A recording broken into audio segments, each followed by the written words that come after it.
quiero compartir algo que me sucedió y que cambió no solo mi vida, sino toda mi comprensión de la familia, la justicia y lo que significa pertenecer verdaderamente a algún lugar.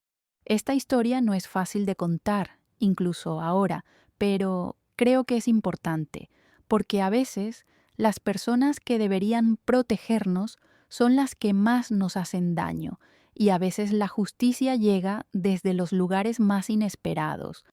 Antes de continuar, quiero saber tu opinión. ¿Alguna vez te has sentido invisible en tu propia familia? ¿Has vivido momentos en los que te has dado cuenta de que las personas que te rodean te ven de forma diferente a cómo te ves tú a ti mismo? Tus experiencias son importantes y compartirlas en los comentarios crea un espacio en el que todos podemos sentirnos menos solos. Déjame llevarte de vuelta a esa noche. Se suponía que iba a ser una celebración. Mi hermano adoptivo Marcus acababa de conseguir un ascenso en la empresa de su padre, un puesto que había estado buscando desde la universidad. La familia había reservado un salón privado en Enzo's, el tipo de restaurante donde los precios no aparecen en el menú y la carta de vinos parece una cartera financiera. Recuerdo que me quedé un momento fuera antes de entrar, ajustándome la chaqueta y diciéndome a mí mismo que esta vez sería diferente. Esta vez, por fin me sentiría como en casa. Me equivoqué. En cuanto entré, lo sentí. Ese escalofrío familiar, como entrar en una habitación donde todos acaban de hablar de ti. Mi madre adoptiva, Patricia, me miró con esa sonrisa forzada que había perfeccionado a lo largo de los años, esa que parecía cálida desde la distancia, pero que nunca llegaba a sus ojos. Mi padre adoptivo, Richard, ni siquiera levantó la vista de su teléfono. Marcus presidía la mesa, con su esposa Ashley a su lado, ambos irradiando esa confianza especial que se tiene cuando nunca se ha tenido que cuestionar el lugar que se ocupa en el mundo. «Vaya, al final has venido», dijo Marcus, con un tono ligero pero con un matiz más agudo. «No estábamos seguros de que pudieras venir. Ya sabes, con tu apretada agenda y todo eso». El sarcasmo no era sutil. Yo había estado trabajando en 2 empleos para pagar mis préstamos estudiantiles mientras vivía en un apartamento estudio al otro lado de la ciudad.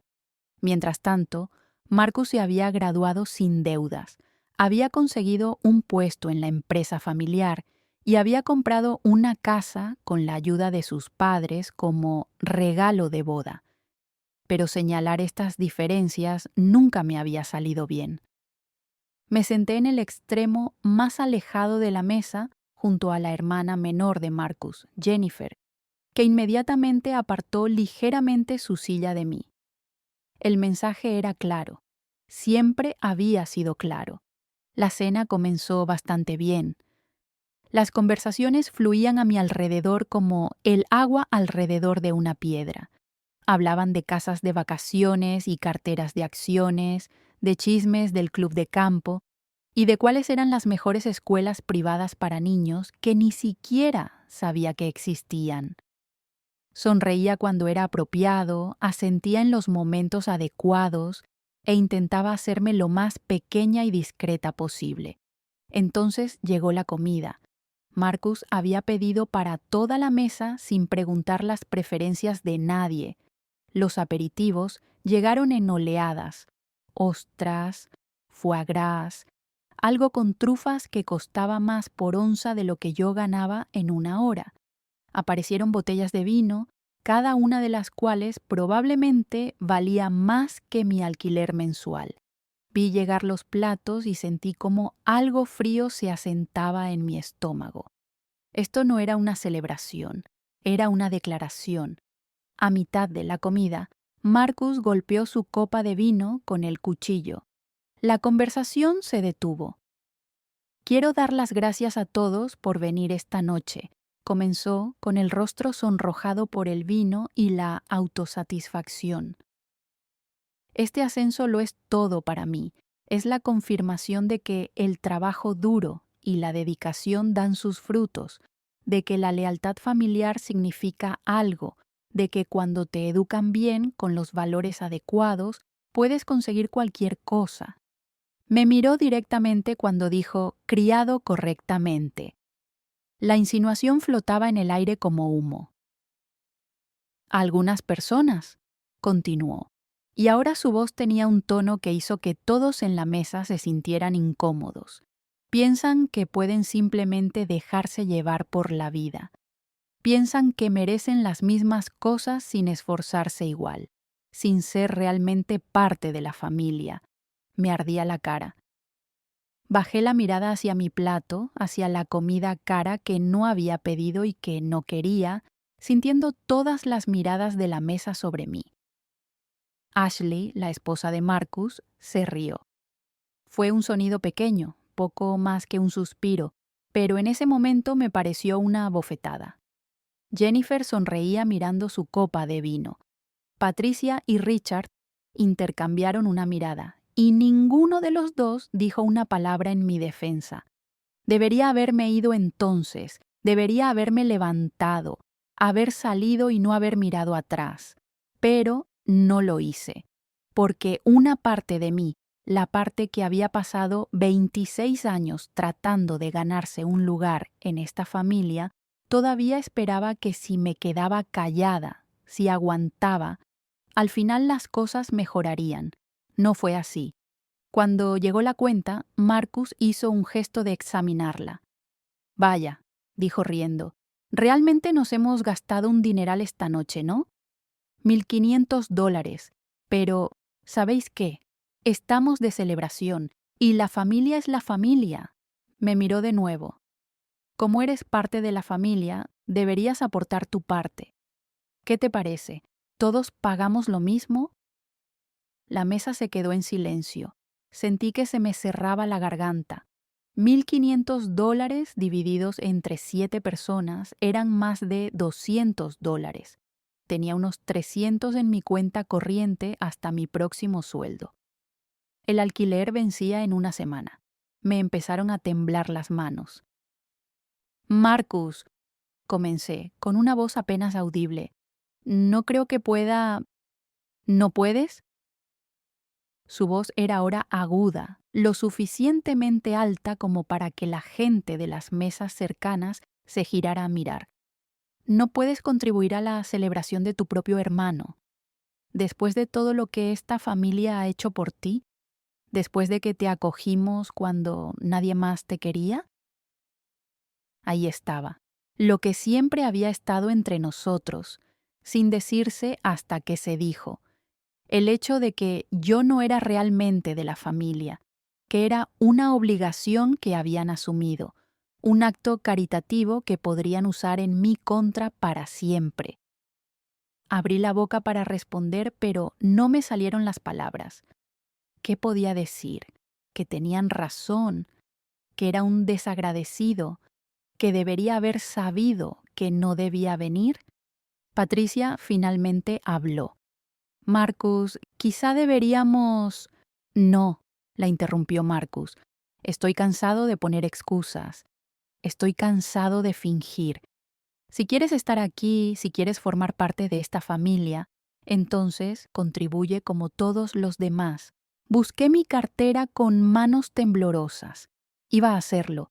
Iba a agotar el límite de mi tarjeta de crédito, saltarme comidas durante el resto del mes y averiguar cómo pagar el alquiler más tarde, porque eso era lo que siempre había hecho, lo que fuera necesario para intentar encajar. Entonces oí su voz. Eso no será necesario. Todos se volvieron.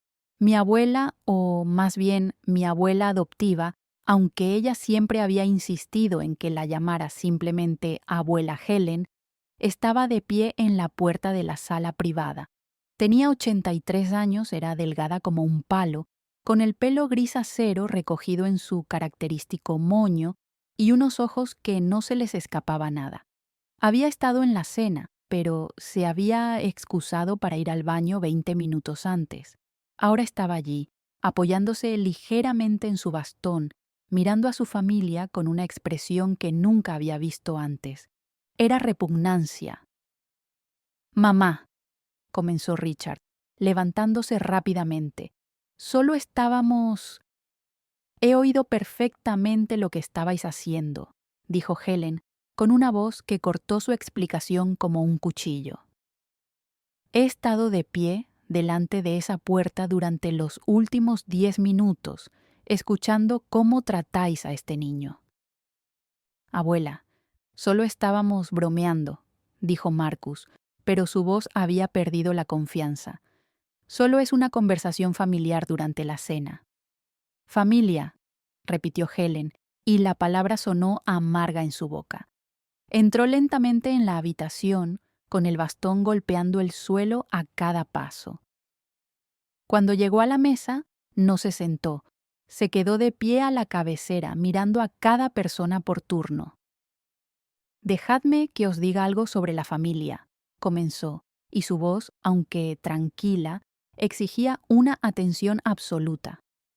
La familia no es solo ADN, no es solo un nombre o un documento legal. La familia es cómo tratas a las personas cuando nadie te ve. La familia es elegir cada día amar, proteger y animar a las personas que están a tu cargo. Se volvió para mirarme y su expresión se suavizó. Este niño ha formado parte de esta familia desde que tenía 4 años, 22 años. Durante 22 años os he visto a todos tratarlo como si fuera inferior, como si fuera una carga, como si cada gesto de amabilidad fuera un favor que tuviera que pagar con su vida. «Eso no es justo», protestó Patricia. «Le dimos todo, un hogar, educación, oportunidades». «Le disteis lo mínimo», la interrumpió Helen con voz aguda. «Le disteis lo que estabais legalmente obligados a proporcionarle. Le enviasteis a la escuela pública mientras vuestros hijos biológicos iban a academias privadas. Pagasteis la universidad de ellos en su totalidad, mientras que él tuvo que pedir préstamos. Les regalasteis coches por su 16º cumpleaños y les disteis trabajo en la empresa familiar, mientras que él trabajaba por el salario mínimo y luchaba por cada pizca de reconocimiento». El silencio en aquella habitación era ensordecedor. Me quedé paralizada, incapaz de creer lo que estaba oyendo. «Madre, estás exagerando», dijo Richard, pero su voz temblaba. «Le tratamos igual que a nuestros propios hijos». «Lo tratasteis», dijo Helen lentamente, deliberadamente, «como una deducción fiscal, como una historia que podías contar en las fiestas sobre tu generosidad. Nunca lo quisiste, ni siquiera lo intentaste». Se volvió hacia mí y vi algo en sus ojos que me hizo un nudo en la garganta. Era la mirada que había estado esperando toda mi vida ver en alguien de esta familia. Reconocimiento, validación, amor. «Lo siento», dijo en voz baja. «Debería haber intervenido hace años. Debería haber hecho más. Pensé, esperaba, que se convertirían en mejores personas. Me equivoqué». Luego se volvió hacia el resto de la familia y su voz se hizo más fuerte. «Llamé a mi abogado hace 3 días», dijo. «He hecho algunos cambios en mi testamento. Cambios que ahora están legalmente registrados y documentados». Richard palideció. «Mamá, ¿de qué estás hablando?» «Estoy hablando de mi patrimonio», dijo Helen con calma. «El fondo fiduciario que creó tu abuelo, las propiedades en Westchester y Vermont, la cartera de acciones, las participaciones en empresas, todo». El rostro de Marcus pasó de rojo a blanco. «¿Y qué hay de eso?» Helen lo miró con una expresión que podría haber sido de lástima si hubiera contenido algo de calidez. «Se lo voy a dejar todo a él», me señaló con el dedo. La habitación estalló. «No puedes hacer eso», gritó Marcus, levantándose tan rápido que su silla cayó hacia atrás. Es nuestra herencia, es el dinero de la familia. Él es de la familia, dijo Helen, alzando la voz para igualar la de él. Más de lo que cualquiera de vosotros lo habéis sido jamás. Patricia negaba con la cabeza frenéticamente. Mamá, no estás pensando con claridad. Estás alterada. Podemos hablar de esto cuando te hayas calmado. Estoy perfectamente lúcida, dijo Helen, y sacó un documento doblado de su bolso. Esta es una carta del doctor Morrison, mi médico. Ha evaluado mi capacidad mental y ha confirmado que estoy en pleno uso de mis facultades mentales y físicas para tomar estas decisiones. Esto también es una copia del Nuevo Testamento, firmado, atestiguado y presentado ante mi abogado ayer por la mañana. Dejó ambos documentos sobre la mesa. «Estás loca», dijo Jennifer con voz aguda. «¿Vas a dejar fuera a tu propia familia por esto, por él?» «Voy a dejar mi patrimonio a la única persona de esta familia que se lo merece», dijo Helen. «La única persona que se ha ganado todo lo que tiene, que nunca ha esperado limosnas, que ha venido esta noche a pesar de saber cómo le tratarías, porque aún esperaba, de alguna manera, que pudieras cambiar». No podía hablar, no podía moverme. Todo mi cuerpo estaba entumecido. «Lucharemos contra esto», dijo Richard con voz fría. «Te llevaremos a los tribunales, demostraremos que no eres competente. Vamos a...» «Perderás», le interrumpió Helen. «Llevo meses preparándome para esto. Tengo evaluaciones médicas, evaluaciones psiquiátricas, pruebas documentadas de cómo le has tratado a lo largo de los años, testigos que testificarán. Puedes intentar luchar contra esto, si quieres, pero lo único que conseguirás es malgastar dinero en abogados y destruir lo que queda de la reputación de esta familia». Cogió su bastón y se volvió hacia mí. «Vamos, cariño, vámonos a casa». Me puse de pie con las piernas temblorosas. Todas las personas sentadas a la mesa me miraban con expresiones que iban desde la sorpresa hasta el odio. Marcus parecía estar a punto de vomitar. Ashley lloraba. Jennifer tenía la boca abierta. Patricia y Richard parecían de repente más viejos, más pequeños. Quería decir algo. Quería decirles lo mucho que me habían hecho sufrir a lo largo de los años. Cuántas noches había llorado hasta quedarme dormida preguntándome qué había hecho mal, por qué no era suficiente. Pero las palabras no me salían, así que simplemente seguí a Helen fuera del restaurante, dejando atrás una mesa llena de gente que solo era mi familia de nombre, y nunca miré atrás. Condujimos en silencio hasta su casa en Westchester, la que había visitado innumerables veces de niña, donde siempre me había sentido más a gusto que en cualquier otro sitio. No habló hasta que estuvimos dentro, sentadas en su salón con un té que insistió en preparar a pesar de mis protestas. «Tengo que decirte algo», dijo finalmente, dejando la taza con una mano que temblaba ligeramente.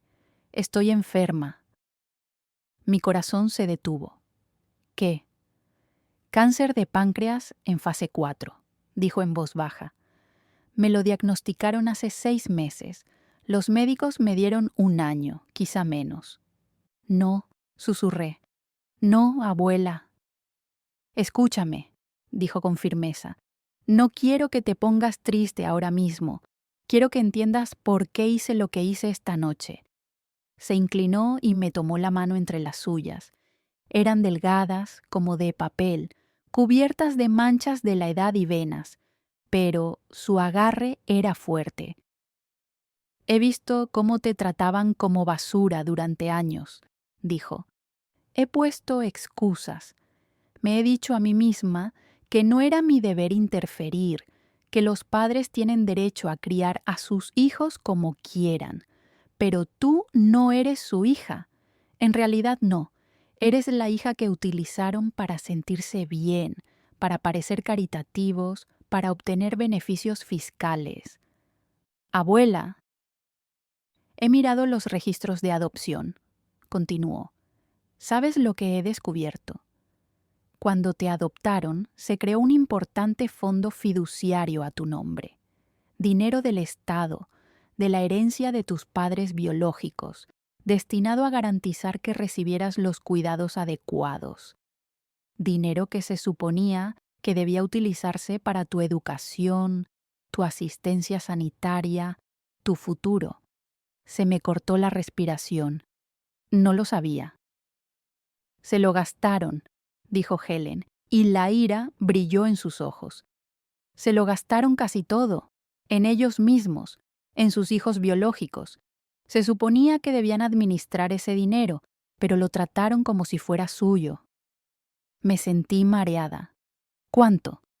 Al principio, casi $200,000. Cuando cumpliste 18 años, quedaban menos de 10,000. Afirmaron que se había destinado a tus gastos, pero tengo los registros. La matrícula de la escuela privada de Marcus y Jennifer, la boda de Ashley, la entrada del coche nuevo de Richard.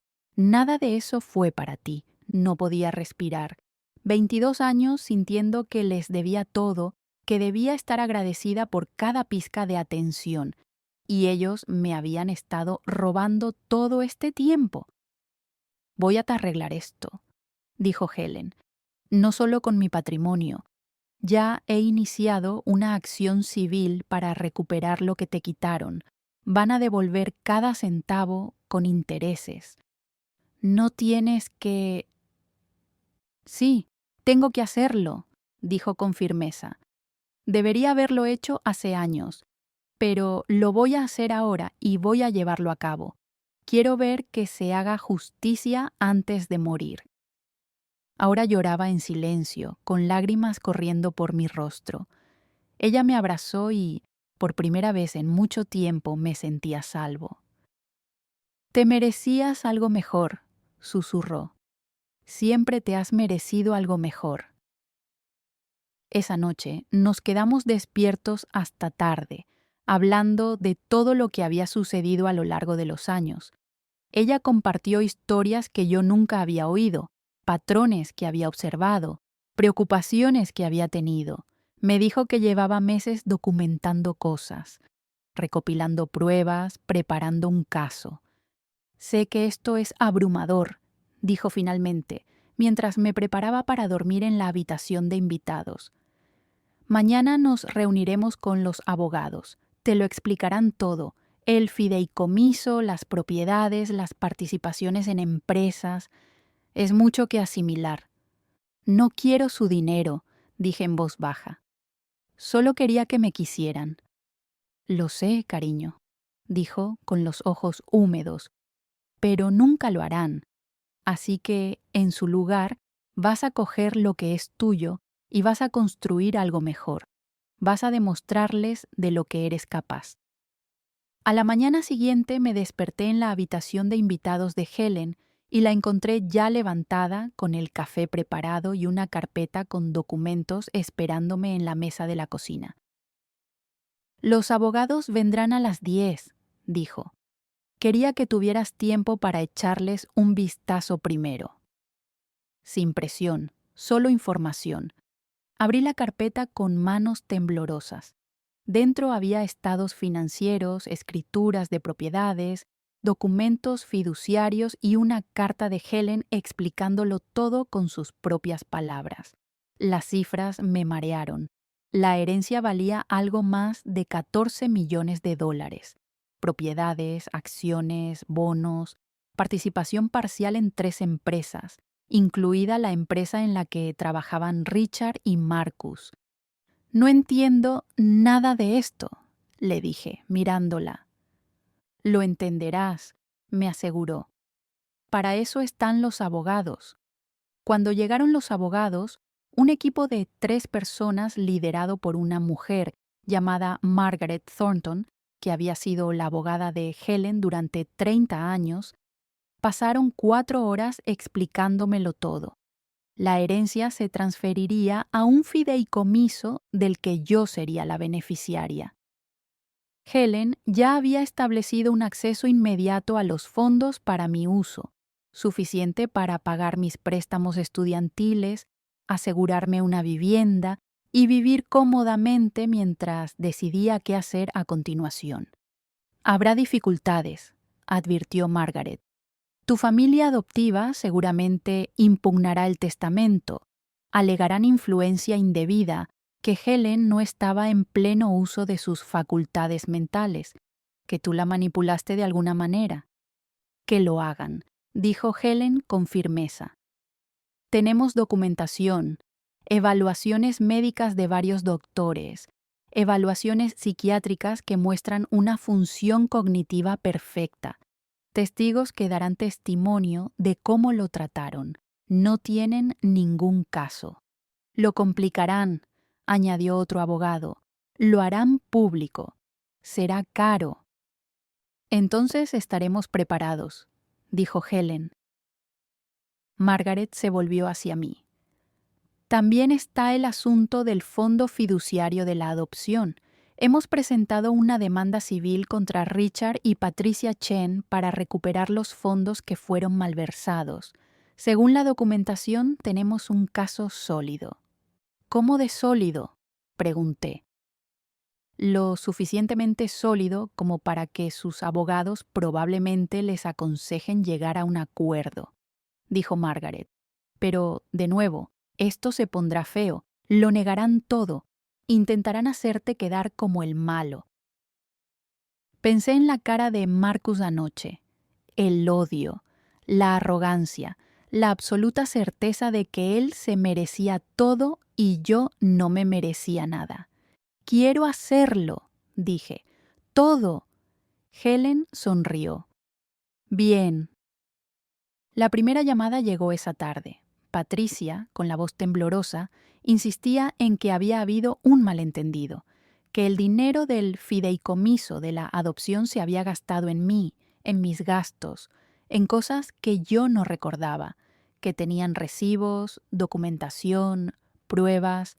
Entonces no tendrás ningún problema en presentar esos documentos ante el tribunal, dijo Margaret con brusquedad antes de terminar la llamada. Al día siguiente, Richard llamó. Estaba más enfadado, amenazante.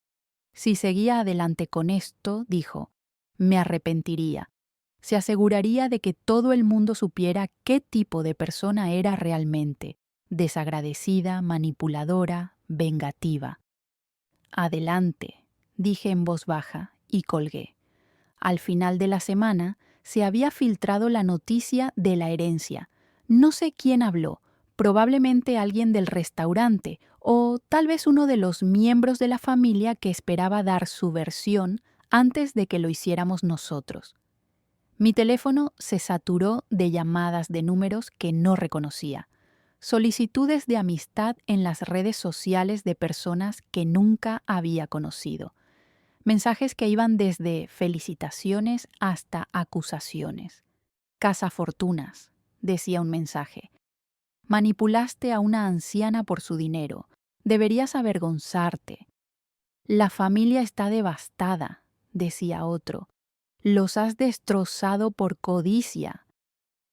Pero también había otros mensajes, de antiguos compañeros de clase que recordaban cómo me habían tratado, de amigos de la familia que siempre se habían preguntado por qué parecía tan diferente de los demás niños, de desconocidos que habían oído la historia y habían reconocido algo en ella.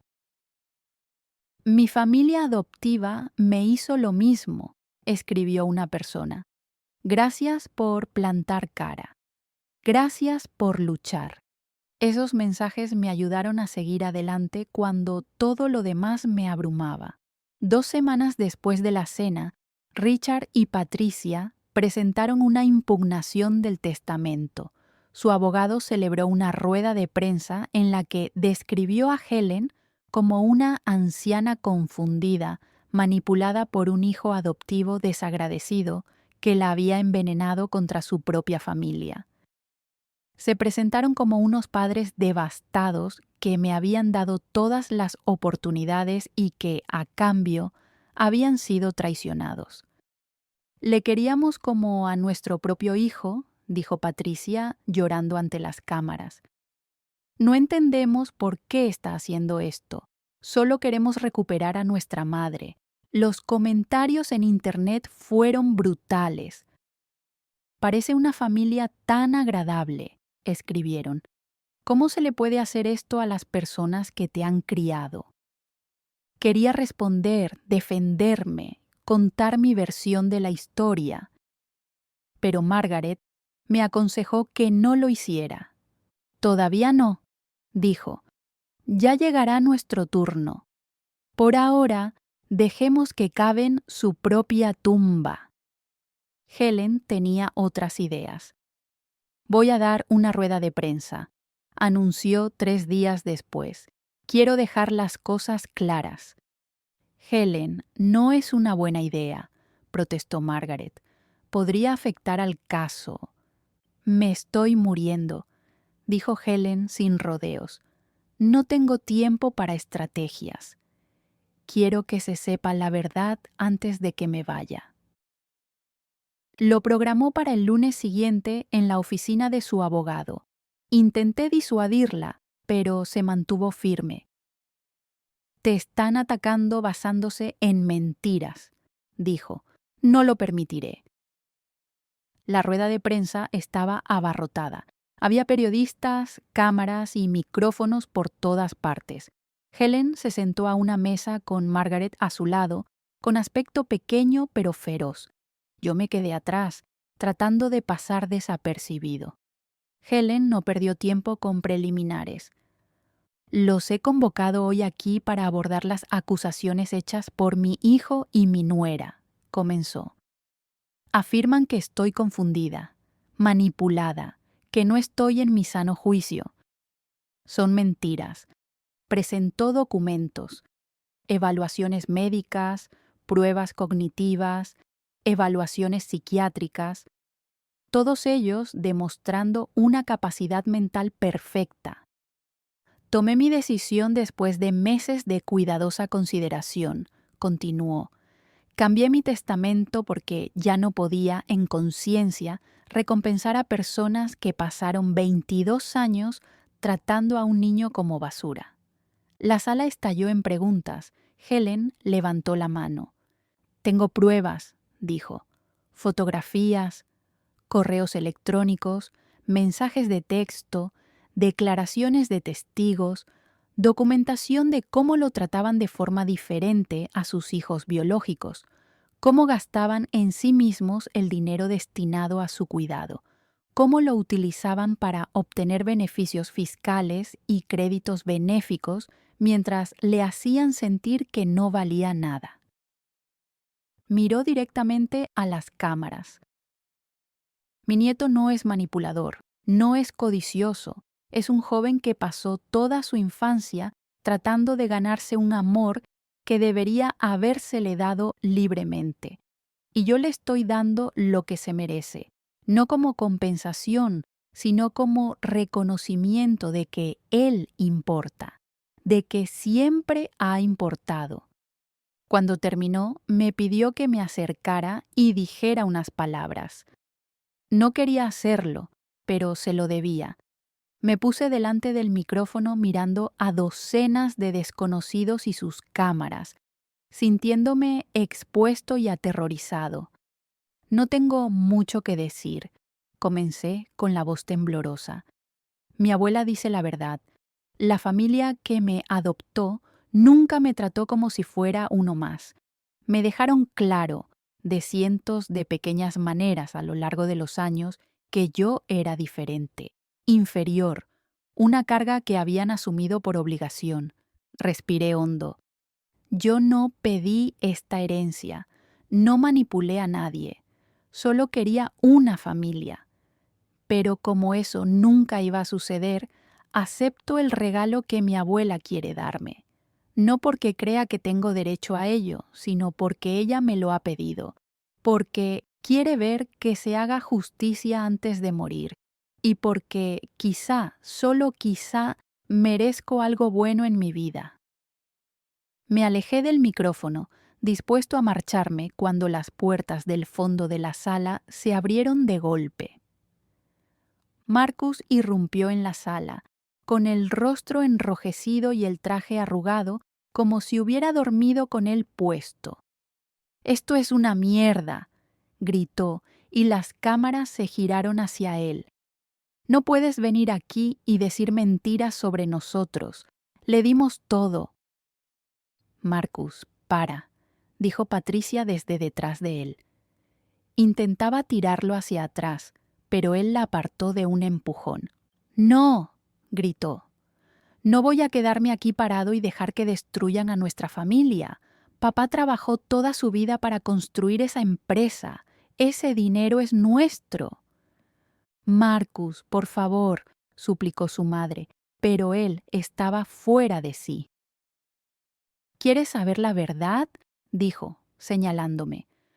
«La verdad es que nunca debimos haberlo adoptado. Papá lo hizo por las desgravaciones fiscales y la buena publicidad. Todos lo sabíamos, pero aún así le dimos un hogar, le dimos de comer y le aguantamos durante 22 años. La sala se había quedado completamente en silencio. Todas las cámaras apuntaban ahora a Marcus. Él no parecía darse cuenta o no le importaba. ¿Y ahora qué? Manipula a nuestra abuela, la pone en contra nuestra y nos roba la herencia. Eso no es justicia, es un robo. Marcus Chen, dijo Margaret con calma, poniéndose de pie. Estás afirmando ante las cámaras que tu familia adoptó a este joven específicamente por beneficios económicos, sin intención de tratarlo como un miembro más de la familia. Marcus palideció al darse cuenta de lo que había dicho. Patricia se tapó la boca con la mano. Richard apareció en la puerta, con aspecto de estar a punto de sufrir un infarto.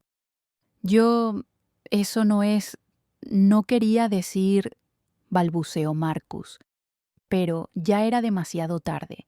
El daño estaba hecho. Cada palabra que había dicho había quedado grabada en cámara y contradecía todas las afirmaciones que habían hecho sobre ser padres cariñosos y dedicados. «Creo que hemos terminado», dijo Margaret. «Gracias a todos por venir». Las consecuencias fueron rápidas y brutales. El vídeo del arrebato de Marcus se hizo viral. Las redes sociales se volvieron contra la familia Chen de la noche a la mañana. Las personas que las habían defendido horas antes, ahora las tildaban de fraudulentas, hipócritas y maltratadoras de niños. La empresa para la que trabajaba Richard, donde Marcus acababa de ser ascendido, inició una investigación interna para determinar si Richard había hecho un uso indebido de los recursos de la empresa. Tuvimos que contratar seguridad. Las amenazas comenzaron casi de inmediato. Algunas de personas que aún creían la versión de los hechos de los Chen, otras de personas que pensaban que yo no había hecho lo suficiente, que debería haber luchado más y antes. La casa de Helen se convirtió en una fortaleza. No podía ir a ningún sitio sin preocuparme por las cámaras porque alguien me reconociera. «Así es como se ve a veces la justicia», dijo Helen una noche, mientras veíamos la cobertura de las noticias. «Desordenada, dolorosa, pública, pero necesaria». La fecha del juicio llegó 3 meses después. La sala del tribunal estaba abarrotada. Familiares, abogados, periodistas, gente que había seguido la historia en Internet. Helen se sentó a mi lado, más delgada que en el restaurante, moviéndose más lentamente. El cáncer avanzaba. Los abogados de Richard y Patricia argumentaron que Helen había sido influenciada indebidamente. Trajeron a sus propios expertos médicos, que cuestionaron las evaluaciones anteriores. Me describieron como una maestra manipuladora que había pasado años volviendo a Helen en contra de su propia familia. Entonces Margaret presentó nuestras pruebas, fotografías de reuniones familiares en las que yo aparecía apartado, visiblemente excluido, correos electrónicos entre Patricia y sus amigos en los que hablaban de la obligación que habíamos asumido y de cómo yo era más difícil de manejar de lo esperado. Mensajes de texto entre Marcus y Jennifer en los que bromeaban sobre el caso de Caridad. Expedientes escolares que mostraban las marcadas diferencias en los recursos proporcionados a los hijos biológicos frente a los adoptados. Y los registros financieros, línea por línea, mostrando cómo se había agotado el fondo fiduciario para la adopción. La matrícula de la escuela privada de Marcus y Jennifer, $42,000. Las vacaciones familiares a Europa a las que no me invitaron, $18,000. La boda de Ashley, $37,000. Un coche nuevo para Richard, $41,000. Todo ello cargado al fideicomiso que se suponía que era para mi manutención. El fondo fiduciario estaba destinado a los gastos del niño adoptado, dijo Margaret, dirigiéndose al juez. Comida, ropa, educación, atención médica, matrícula universitaria. ¿Pueden los acusados proporcionar documentación que demuestre cómo alguno de estos gastos benefició al demandante? El abogado de Richard no pudo, porque no había ninguna. El testimonio se prolongó durante días. Antiguos vecinos testificaron que habían sido testigos de cómo me trataban de forma diferente. Los profesores compartieron sus observaciones de las reuniones de padres y profesores, en las que Patricia y Richard parecían desinteresados y desdeñosos. Incluso algunos de los propios amigos de los Chen confirmaron a regañadientes que sí, que yo siempre había parecido un elemento secundario en la familia. El testimonio más perjudicial vino del contable de la familia, que había sido citado a declarar. Bajo juramento, confirmó que Richard y Patricia le habían preguntado específicamente cómo acceder a los fondos fiduciarios de la adopción para gastos familiares. Cuando él les advirtió que ese uso probablemente era ilegal, ellos desestimaron sus preocupaciones y buscaron otro contador. ¿Denunció este uso indebido de los fondos?, preguntó Margaret. No, admitió el contador. Debería haberlo hecho, pero eran clientes de mucho tiempo y supuse que sabían lo que hacían. El último día, el juez preguntó si alguien más deseaba hacer una declaración. Helen, a pesar del consejo de sus abogados, se puso de pie. Su señoría, dijo con voz débil pero clara. No me queda mucho tiempo. Los médicos me dan unas semanas, quizá un mes o dos. Necesito que entienda algo antes de morir. El juez asintió para que continuara. Conozco a esta familia desde siempre. Crié a mi hijo para que fuera mejor que esto. Fallé, pero ahora tengo la oportunidad de hacer algo bien. Este joven, me señaló con el dedo, se merece todo lo que le estoy dando y más. No porque me manipulara, no porque me enfrentara a mi familia, sino porque sobrevivió a ellos, porque a pesar de que durante 22 años le dijeron que no importaba, se convirtió en una buena persona. Eso vale todo lo que tengo. Se sentó, agotada, y tuve que ayudarla. Su mano en la mía parecía papel y huesos. El juez tardó 2 días en deliberar. Cuando volvimos para conocer el veredicto, Helen apenas podía caminar. Habíamos traído una silla de ruedas y ella no protestó. He revisado todas las pruebas presentadas, comenzó el juez. las evaluaciones médicas de la señora Chen, los registros financieros, el testimonio de los testigos, y he considerado las acusaciones formuladas por los demandantes. Richard y Patricia se inclinaron hacia adelante con la esperanza reflejada en sus rostros. Las pruebas son abrumadoras, continuó el juez. La señora Helen Chen estaba en pleno uso de sus facultades mentales cuando cambió su testamento. La documentación médica es irrefutable. Además, la documentación sobre el trato diferencial es extensa y preocupante. Lo más significativo es que la malversación de los fondos fiduciarios destinados al cuidado de la demandante representa un grave incumplimiento del deber fiduciario. Richard palideció. Confirmo el testamento de la señora Chen tal y como está redactado, dijo el juez. Además, ordeno a Richard y Patricia Chen que devuelvan el importe total de los fondos fiduciarios malversados, más los intereses y las sanciones, por un total de $437,000, que deberán abonar en un plazo de 60 días. Patricia empezó a llorar. Marcus parecía como si le hubieran dado un puñetazo. Jennifer se llevó las manos a la cabeza.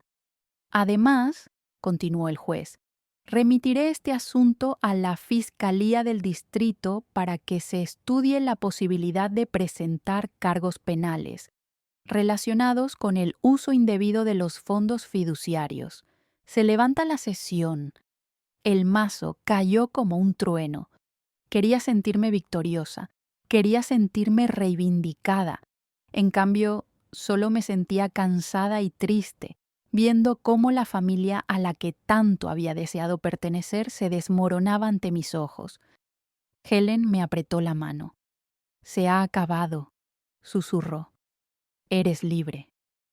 Pero no se había acabado, no del todo. La investigación penal siguió adelante. Los abogados de Richard y Patricia lo intentaron todo. Alegaron ignorancia, argumentaron que las normas del fideicomiso no estaban claras, sugirieron que yo había recibido beneficios equivalentes que no estaban documentados. Nada de eso funcionó. Las pruebas documentales eran demasiado claras. La empresa para la que trabajaba Richard lo despidió discretamente, alegando conducta incompatible con los valores de la empresa. La promoción de Marcus fue revocada. La junta directiva decidió que era mejor cortar los lazos que verse asociada al escándalo. El estado de Helen se deterioró rápidamente después del juicio. El estrés, según sus médicos, había acelerado las cosas. La trasladamos a cuidados paliativos y pasé todos los días con ella. «Estoy orgullosa de ti», me dijo una tarde con voz apenas audible, «no por haber ganado, por haber sobrevivido, por seguir siendo amable incluso después de todo lo que te hicieron. Eso lo aprendí de ti», le dije, y ella sonrió. «Utiliza bien el dinero», me dijo. «Construye algo bueno. Ayuda a las personas que han pasado por lo mismo que tú. Esa es la verdadera venganza, vivir bien y ayudar a los demás». Murió 3 días después, en paz, con mi mano entre las suyas. Había vivido lo suficiente para ver cómo se mantenía la sentencia del tribunal, para ver cómo se hacía justicia. Eso era todo lo que quería. El funeral fue pequeño. Solo estábamos yo, Margaret, algunos viejos amigos de Helen y unos parientes lejanos a los que apenas conocía. Richard, Patricia, Marcus, Jennifer. Ninguno de ellos vino. No esperaba que lo hicieran. Después del funeral, me reuní con Margaret y un equipo de asesores financieros que Helen había seleccionado para ayudarme a administrar el patrimonio. «Sé que esto es abrumador», dijo Margaret con amabilidad. «No esperamos que lo entiendas todo de inmediato. Nuestro trabajo es guiarte en esta transición. Pasamos semanas revisando todo. Las propiedades serían administradas por una empresa profesional por el momento. La cartera de acciones sería supervisada por una empresa de gestión patrimonial. Las participaciones empresariales, incluidas las acciones de la empresa en la que había trabajado Richard, seguirían siendo inversiones pasivas hasta que decidiera qué quería hacer a largo plazo. La señora Chen tenía muy claro una cosa, me dijo Margaret. No quería que te sintieras presionado para resolverlo todo de inmediato. Tómate tu tiempo, aprende, crece en esto. Pensé en lo que había dicho Helen. Construye algo bueno. Ayuda a las personas que han estado en tu misma situación. Quiero crear una fundación, les dije, para niños en acogida y en proceso de adopción, para ayudarles con los gastos de educación, asistencia jurídica si sufren malos tratos, servicios de asesoramiento, todo lo que yo no tuve. Margaret sonrió. La señora Chen pensó que dirías algo así. Dejó notas, sugerencias para la estructura, contactos que podrían ayudar. Estaba planificando con antelación. Durante los siguientes 6 meses, creamos la Fundación Helen Chen para la defensa de los niños. Contratamos a trabajadores sociales, abogados especializados en derecho de familia y adopción, consultores educativos y profesionales de la salud mental. La Fundación proporcionaría becas para la educación, representación legal para niños que se enfrentaran a situaciones de abuso o negligencia en hogares de acogida o de adopción, y servicios de asesoramiento. El primer caso que aceptamos fue el de una niña de 14 años cuyos padres adoptivos la utilizaban como mano de obra gratuita en el negocio familiar. En 3 meses, documentamos el abuso, la sacamos de su hogar y la colocamos con una amiga de la familia que realmente se preocupaba por ella. Ahora está en la universidad estudiando para ser trabajadora social. Fue entonces cuando supe que estábamos haciendo algo importante. Mientras tanto, las consecuencias para la familia Chen continuaban. Richard y Patricia se declararon en bancarrota al intentar pagar los fondos fiduciarios más las multas. Perdieron su casa, sus coches, sus inversiones. Marcus y Ashley se divorciaron después de que se supiera que él había tenido una aventura. Al parecer, el estrés de perderlo todo sacó a la luz todo tipo de problemas ocultos. Jennifer intentó volver a ponerse en contacto conmigo una vez, aproximadamente 1 año después de la muerte de Helen. Me envió un largo correo electrónico disculpándose por cómo me había tratado y diciendo que ahora entendía por lo que había pasado. Me preguntó si podíamos quedar para tomar un café y empezar de cero. Leí el correo electrónico 3 veces, intentando sentir algo, ira, tal vez, o satisfacción, o incluso lástima. No sentí nada. No creo que sea una buena idea, le respondí. Agradezco la disculpa, pero no creo que una relación fuera saludable para ninguno de los dos. Te deseo lo mejor. No respondió, no esperaba que lo hiciera. Algunas personas pensaban que debía ayudarlas, que ahora que tenía dinero, tenía la obligación de apoyar a la familia que me había criado independientemente de cómo me hubieran tratado. De vez en cuando, todavía aparecen comentarios en línea en las publicaciones de la Fundación diciendo que soy vengativo, que debería mostrar misericordia, que la familia es la familia.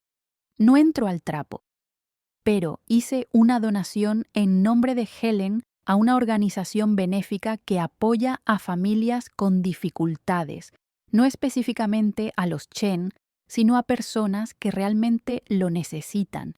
Me pareció lo correcto. No es exactamente perdón, sino reconocer que la pobreza y las dificultades pueden llevar a la gente a la desesperación aunque eso no justifique la crueldad. Los negocios que heredé han ido bien. Contraté a gestores profesionales para que los dirigieran mientras yo aprendía desde fuera. Volví a estudiar, obtuve un máster en administración de empresas y empecé a comprender el aspecto financiero de las cosas. No porque tuviera que hacerlo, sino porque quería comprender el mundo del que ahora formaba parte. 3 años después de aquella cena en Ensos, la Fundación ha ayudado a más de 500 niños. Hemos intervenido con éxito en docenas de casos de abuso y negligencia. Hemos pagado estudios universitarios, certificados de formación profesional, sesiones de terapia y gastos legales. Hemos creado una red de apoyo para niños que, como yo, se quedaron en el camino. Ese es el legado que Helen quería. No solo dinero heredado, sino un cambio real en el mundo. A veces sigo pensando en aquella noche, en la cara de Marcus cuando Helen anunció su decisión, en el miedo, la rabia y la arrogancia de sus ojos, en lo rápido que todo se vino abajo cuando se supo la verdad. No me satisface su caída. No soy así a pesar de todo, pero tampoco lo siento.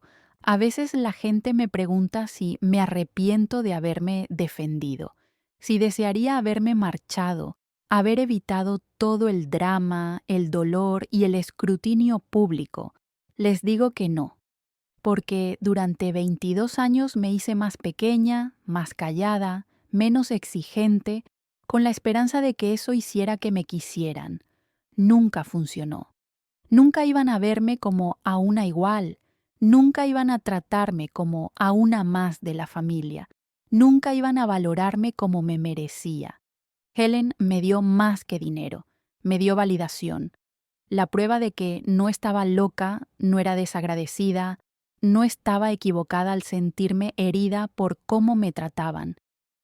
Me dio permiso para defenderme, para exigir justicia, para dejar de aceptar migajas y empezar a reclamar lo que era mío. La fundación lleva su nombre porque ella fue quien la creó. Vio la injusticia y decidió solucionarla, aún sabiendo que no viviría para ver los resultados completos. Yo sigo adelante con eso cada día. Cada niño al que ayudamos, cada familia a la que apoyamos, cada situación que mejoramos, ese es el verdadero legado de Helen.